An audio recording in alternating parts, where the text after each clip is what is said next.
ce que je pourrais vous dire de faire attention dans les associations, c'est surtout le côté financier, ça rend fou les gens.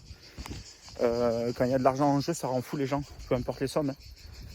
Et mettons que tu commences à faire tes premiers 10 000 € déjà, il va y avoir des débats de qui les prend. Est-ce qu'on les laisse? Est-ce qu'on les investit?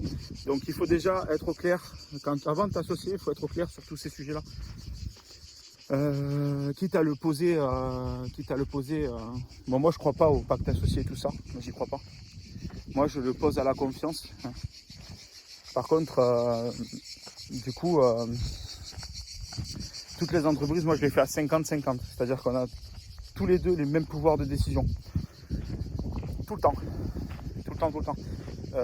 Qu'il n'y en ait pas un qui puisse prendre une décision dans son côté et baiser l'autre, quoi, tu vois.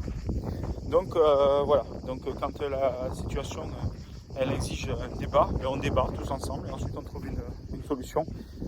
Et c'est comme ça que moi je fais mes associations et c'est comme ça que mes associations marchent. Après il n'y a pas de recette miracle, hein. Toujours des gens que tu connais, c'est toujours le mieux, des gens que tu as vus dans la galère surtout. Parce que en fait, connaître des gens qui vont très bien, c'est bien. Mais n'oublie pas qu'une entreprise entrepreneuriale, c'est d'abord une galère avant d'être une réussite. Et après la réussite, revient une phase de galère, etc. C'est un cycle. C'est galère, réussite, galère, réussite, galère, réussite. Et donc si le mec n'est pas capable de tenir la distance sur la galère, sache que tu auras plus souvent de la galère que de la réussite. Tu vas être plus souvent confronté à des décisions de merde qu'à des décisions victorieuses.